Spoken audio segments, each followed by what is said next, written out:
Hello विद्यार्थी मित्रों, कैसे हैं आप? अच्छे हैं ना? आज हम हिंदी में कक्षा 6 में विराम चिन्ह की बात करते हैं।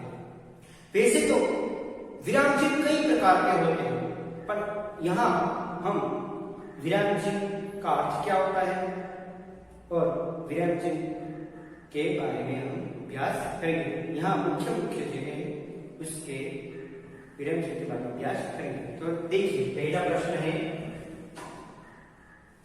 पहला प्रश्न, विराम चिन्ह का अर्थ बताइए। विराम चिन्ह का अर्थ क्या होता है? तो उसके उत्तर में क्या आएगा? उसके उत्तर में किसी भी भाषा को बोलते पढ़ते, किसी भी भाषा को बोलते पढ़ते और लिखते समय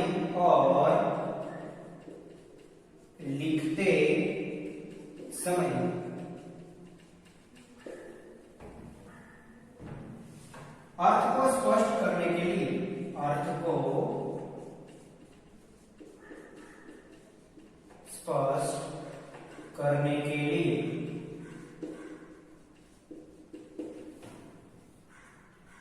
वाक्यों के बीच या अंत में, वाक्यों के बीच या अंत में थोड़ा रुकना पड़ता है।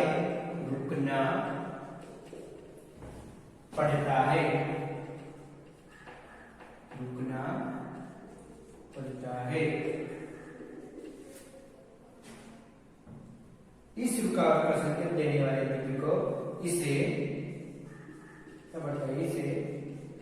विराम चिन्ह कहते हैं। पहला विस्तार समझेंगे, विराम चिन्ह किसे कहते हैं। देखिए, किसी भी भाषा को बोलते पढ़ते और लिखते समय अर्थ को स्पष्ट करने के लिए वाक्य में बीच में या अंत में, बीच में रुकना पड़ता है और अंत में रुकना पड़ता है। तो उसे हम क्या कहते हैं? विराम चिन्ह। यूं ही पूरा वाक्य बोल दे, चिड़ियाघर में गीता बबीता और सीमा बता, यूं ही बोलते रहे कि पूरी भाषा है, जो भाषा को हम एक ही श्वास में बोलना नहीं है, बोलते हैं, जब पढ़ते हैं, जब लिखते हैं, हम थोड़ा रुक जाते हैं। एक साथ बोलेंगे तो श्वास तक लेने तकलीफ हो जाएगी, एक साथ पढ़ेंगे तो तकलीफ हो जाएगी, एक साथ लिखेंगे तो तकलीफ होती है। उसी तरह ये सब न हो, इसी तरह बोलते पढ़ते और लिखते समय अर्थ स्पष्ट करने के लिए वाक्यों में बीच में या अंत में रुकना पड़े, तो उसे हम विराम चिन्ह कहते हैं। वाक्य पूरा होता है पर उस वाक्य में हम बीच में या अंत में रुकते हैं, उसे विराम चिन्ह कहते हैं। रुक कर पढ़ना, रुक कर लिखना, रुक कर बोलना। पूरा वाक्य एक ही श्वास से बोलना नहीं है, पूरा वाक्य लिखना नहीं एक ही बार में, थोड़ा अंतर रख के लिखना है, उसे हम विराम चिन्ह कहते हैं। तो देखिए विराम चिन्ह, देखिए विराम चिन्ह के प्रकार। पहला विराम चिन्ह है, पहला विराम चिन्ह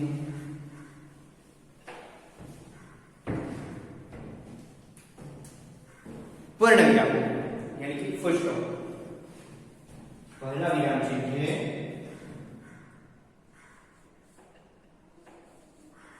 पूर्ण विराम। पूर्ण विराम कैसे कहते हैं, हम देखते हैं पूर्ण विराम किसे कहते हैं। इसका प्रयोग वाक्य पूर्ण हो जाने पर होता है। इसका प्रयोग वाक्य पूर्ण हो जाने पर होता है। क्या इसका प्रयोग क्या होता है, जो वाक्य हमने बोला है, जो लिखा है, जो पढ़ा है, वो वाक्य पूर्ण हो जाता है तभी इसका उपयोग होता है। जैसे कि मोहन ने पत्र लिखा, जैसे उदाहरण देखिए, जैसे उदाहरण देखते हैं, मोहन ने पत्र लिखा। देखा ना उदाहरण। दूसरा उदाहरण क्या है, सीता स्कूल नहीं गई। सीता स्कूल नहीं गई। देखा ना हमने। तो पूर्ण कैसे कहते हैं, इसका प्रयोग वाक्य पूर्ण हो जाने पर होता है। दूसरी बात कर देते हैं हम। दूसरी बात क्या है, देखते हैं हम दूसरी बात। दूसरी बात है अल्प विराम की। दूसरी बात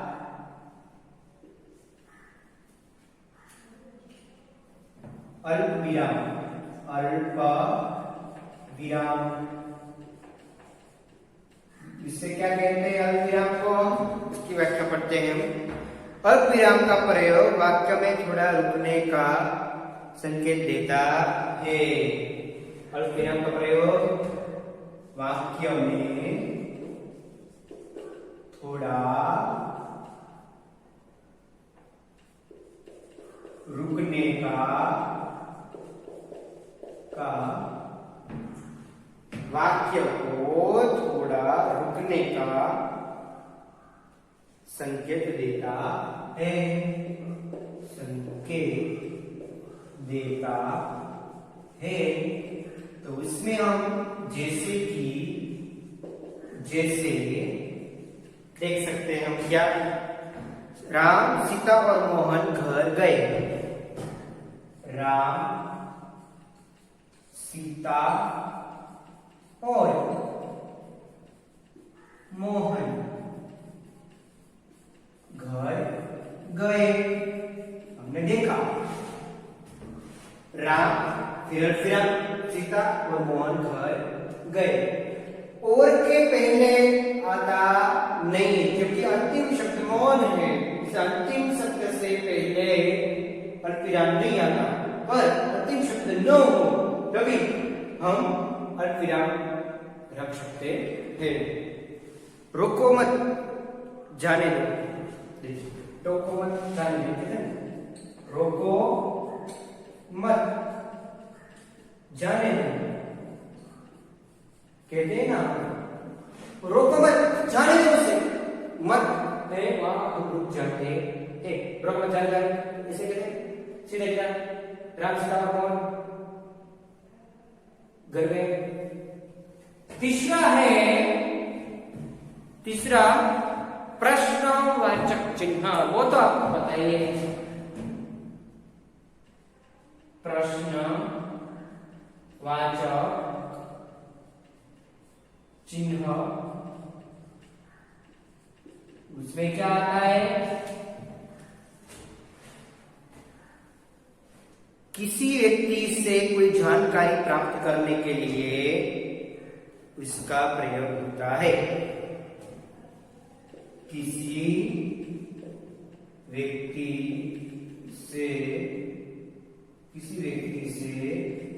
जानकारी प्राप्त करने के लिए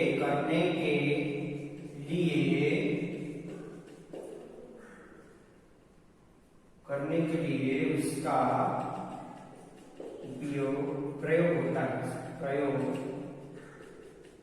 होता है। जैसे कि तुम कौन हो, तुम कहाँ जा रहे हो, तुम्हारा नाम क्या है। इस अंत में प्रश्नार्थ चिन्ह आए, उसे अंत में प्रश्नार्थ चिन्ह आता है। अल्प विराम है और ये पूर्ण विराम किसे कहते हैं? इसे पूर्ण विराम कहते हैं। इसे हम अल्प विराम कहते हैं। इसे हम प्रश्नार्थ चिन्ह कहते हैं। अंत में प्रश्न पूछे जाए, यानी कि क्या क्या तुम विद्यालय गए थे, तुम क्या करते हो। जैसे कि तुम विद्यालय गए थे, तुम क्या करते हो, तुम कौन सी कक्षा में पढ़ते हो, तुम्हारा नाम क्या है, वो तो आपको पता ही प्रश्न सूचक के बारे में। आगे देखते विस्मयाबोध। विस्मयाबोध, विस्मय एक आश्चर्य चिन्ह। चौथा है विस्मया, विस्मयादिबोधक, विस्मयादिबोधक, बोधक चिन्ह। वो तो आपको बता ही होगा। देखते हैं आगे। आश्चर्य, ध्रुणाशिखदक, आश्चर्य, आश्चर्य,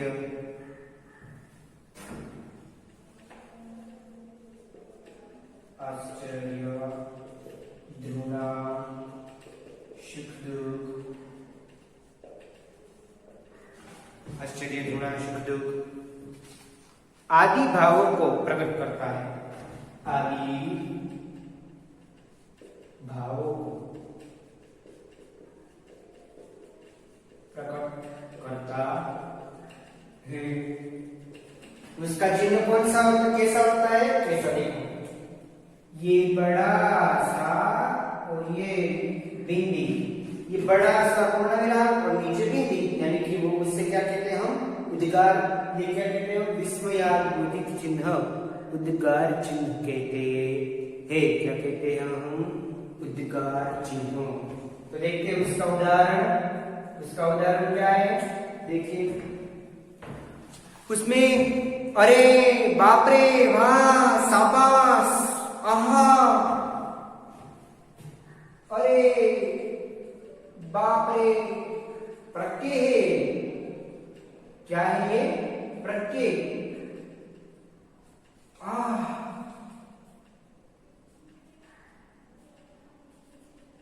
शाबाश,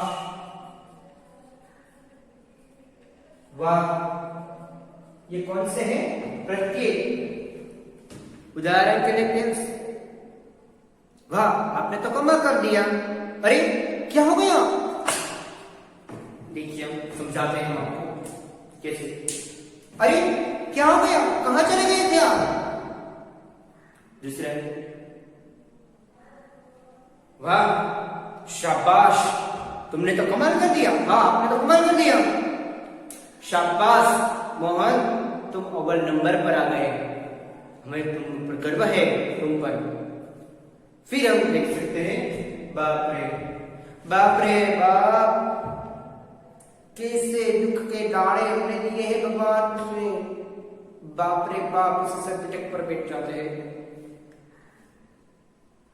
फिर खबरदार, किसी ने मुझे आवाज में बात की तो ऐसे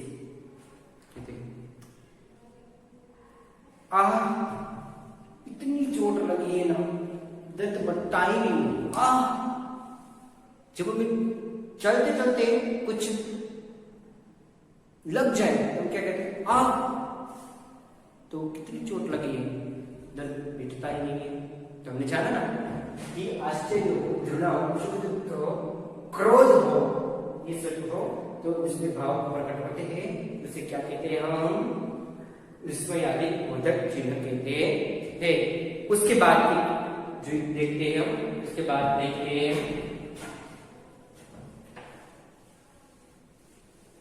उसके बाद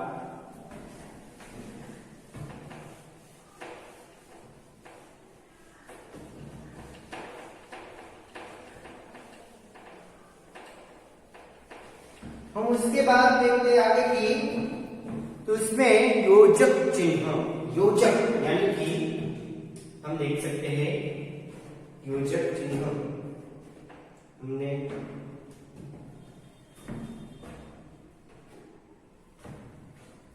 पांचवा है योजक चिन्ह। योजक चिन्ह छोटा चिन्ह इसे कहते हैं। काउंस में देखो, योजक चिन्ह का प्रयोग सामासिक शब्दों में जोड़ने के लिए होता है। क्या? इसके लिए सामासिक शब्द को जोड़ने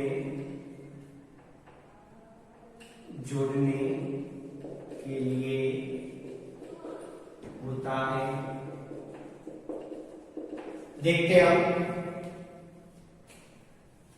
हमारा जीवन सुख की कहानी, हमारा जीवन सुख दुख की कहानी है।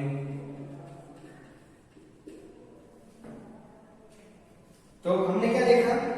सुख और दुख वो क्या है? सामासिक शब्द, समान अर्थ, सामासिक शब्द, सामासिक शब्द, समास, सुख दुख, पाप पुण्य, कर्म धर्म कर, ये सभी। हम आगे देखें माता पिता, ऐसे शब्द, माता पिता जो सामासिक शब्द है उसे हमें जोड़े रखने के लिए योजक चिन्ह का उपयोग होता है। योजक चिन्ह ये योजक चिन्ह होता है। आगे हम देखते हैं छठा, निर्देशक चिन्ह। निर्देशक चिन्ह, निर्देशक चिन्ह, तो निर्देशक चिन्ह भी उसी तरह योजक चिन्ह की जैसा होता है, पर उसमें अलग है। क्या? निर्देशक चिन्ह किसी बात को निर्देश करते हुए कहता है, किसी बात को निर्देश करता है, वो भी इसी तरह उसका है। देखिए आगे कि निर्देशक चिन्ह का प्रयोग बात को स्पष्ट करने के लिए होता है। बात को स्पष्ट करने के लिए, बात को स्पष्ट करने के लिए होता है। क्यों? हमें जो भी बात की है उसका स्पष्टीकरण करना होता है निर्देशक चिन्ह। तो हमें स्पष्ट करना होता है तो हमने क्या बात की उसके बारे में। तो देखिए उसका उदाहरण है, ग्राहक कहते हैं इस पुस्तक का क्या मूल्य है? नाटक करते हैं तब ग्राहक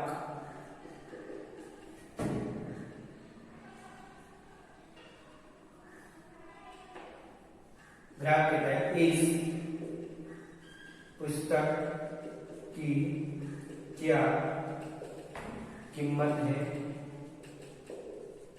तब खरीदार क्या बोलता है? दुकानदार क्या बोलता है? इस पुस्तक की दुकानदार क्या कहता है? यह 25 रुपए की है, यह 25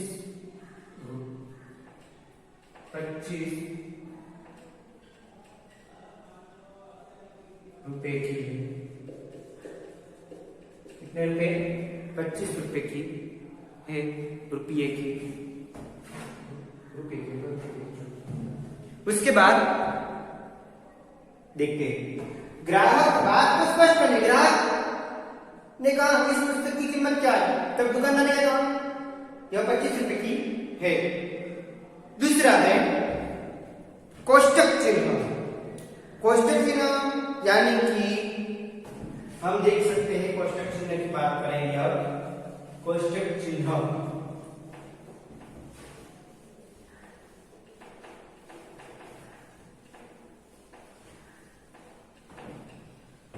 उसके बाद सातवां है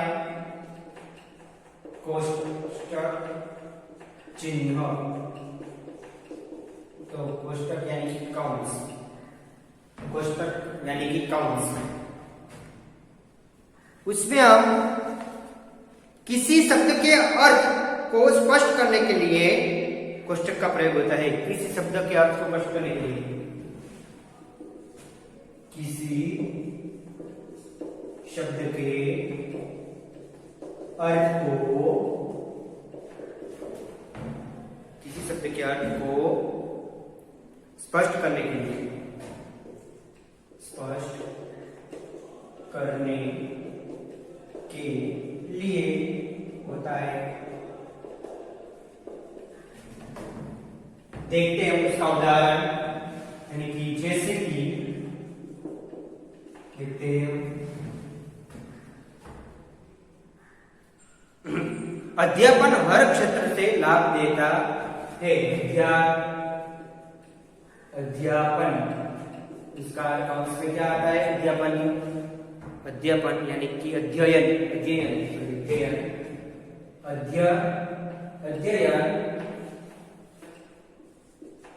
अध्ययन कौंस में पढ़ना, हर क्षेत्र में काम आता है। अध्ययन हर क्षेत्र में काम आता है। तो हमने क्या देखा? अध्ययन का मतलब क्या होता है? पढ़ना। हमें किसी बात का पता नहीं चला, अध्ययन यानी कि क्या? कोई विद्यार्थी पूछे अध्ययन यानी कि क्या, तो हमें उससे बताना चाहिए कि पढ़ना। पढ़ना, तो हम कोई बात नहीं जानते हैं, उसे जानने के लिए हम कौंस में इस शब्द का हम प्रयोग करते हैं, यानी कि किसी शब्द के अर्थ को स्पष्ट करने के लिए ये होता है।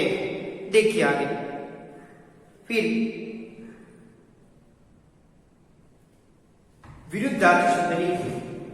उदाहरण के लिए विरुद्धार्थी यानी कि विलोम, विलोम उसे क्या कहते हैं? विलोम शब्द लिखिए। देखिए विरुद्धार्थी शब्द लिखिए, तो उसमें क्या? विलोम शब्द लिखिए। कौन सा? क्या विरुद्धार्थी का दूसरा क्या नाम से जानते हैं? विलोम। समान अर्थ होता है ना, विरुद्धार्थी का दूसरा नाम विलोम शब्द। हमने देखा किस शब्द का अर्थ स्पष्ट करने के लिए होता है। आगे की बात करते हैं अवतरण चिन्ह। अवतरण चिन्ह है जो अवतरण चिन्ह, उसके बारे में आठवां है अवतरण चिन्ह। अवतरण चिन्ह, और अवतरण चिन्ह एक हरा भी है और दूहरा भी है। अवतरण चिन्ह से कहते हैं अवतरण चिन्ह। तो देखते हैं हम अवतरण चिन्ह की व्याख्या। एक हरे अवतरण चिन्ह का प्रयोग उपनाम, रचना या पुस्तक के द्वारा होता है। एक हरे, एक हरे,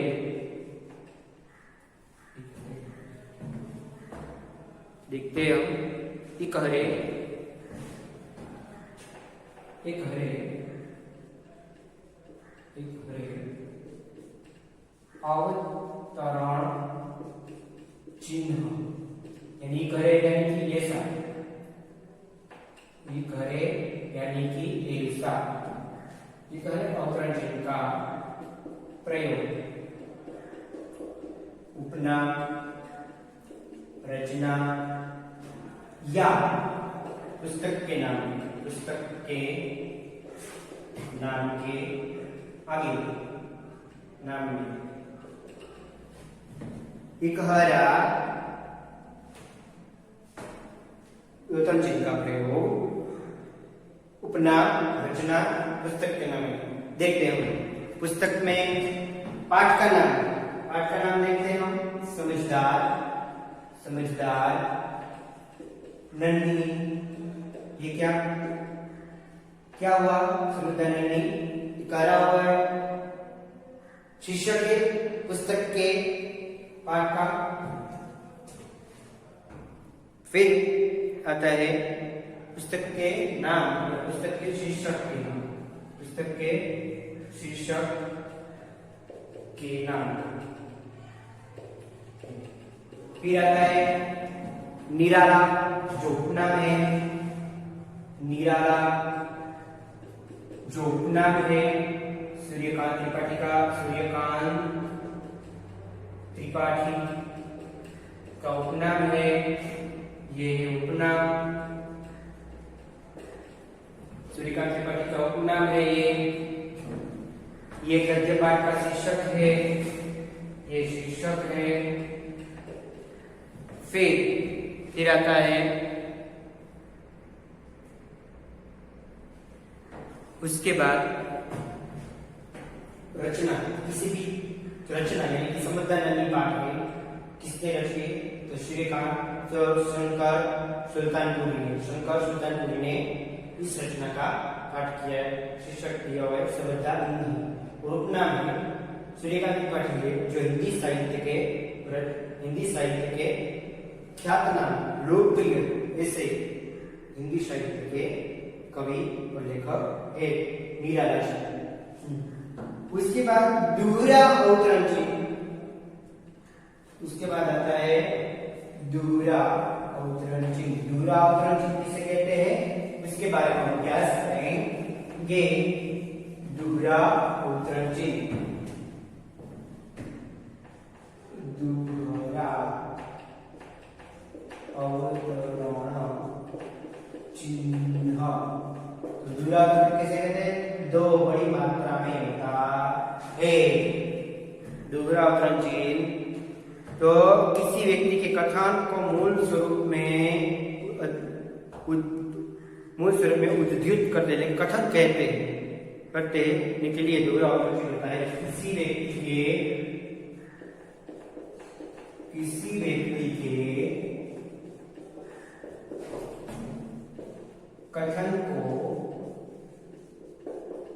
दर्शाने के लिए प्रयोग होता है। तो हम देख सकते हैं क्या, तो महात्मा गांधी जी ने कहा है प्रार्थना ही आत्मा की खुराक है। महात्मा गांधी जी ने कहा है, महात्मा गांधी जी ने कहा है, महात्मा गांधी जी ने कहा है कि प्रार्थना ही आत्मा की खुराक है, कि प्रार्थना ही आत्मा की खुराक है। देखो ना आपने, तो यहाँ अवतरण चिन्ह आएगा दो डबल मात्रा में आया। कैसे देखिए, डबल मात्रा में अवतरण चिन्ह आ गया। किसी व्यक्ति की कथन है, स्वामी विवेकानंद ने क्या है, उठो जागो और ध्येय प्राप्ति स्थिति में क्या रहो, तो उसमें भी दोहरा अवतरण चिन्ह आएगा। शास्त्री जी ने कहा जय जवान जय किसान।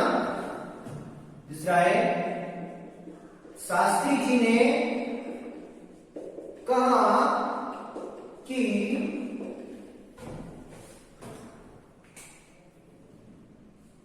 जय जवान जय किसान, तो उसमें क्या आएगा,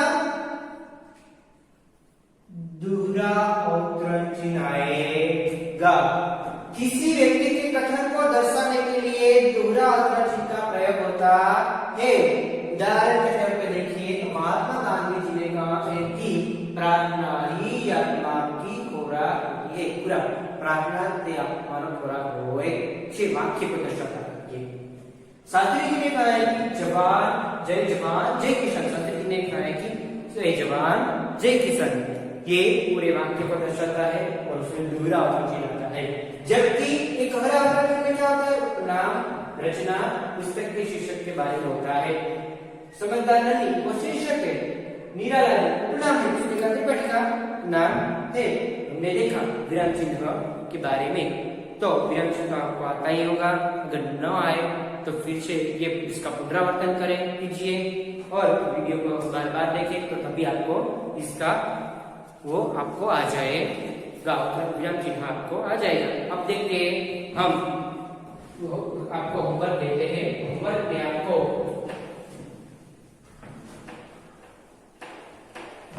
हम आपको विराम चिन्ह के बारे में देंगे, विराम चिन्ह भी देंगे हम आपको होमवर्क में। विराम चिन्ह वाक्यों में उचित विराम चिन्ह लगाइए। होमवर्क है आपको पाठ्य पुस्तक माथी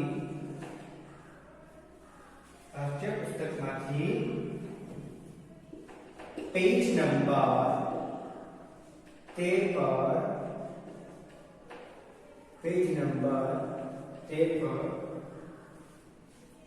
प्रश्न 8 विराम चिन्ह लगाइए।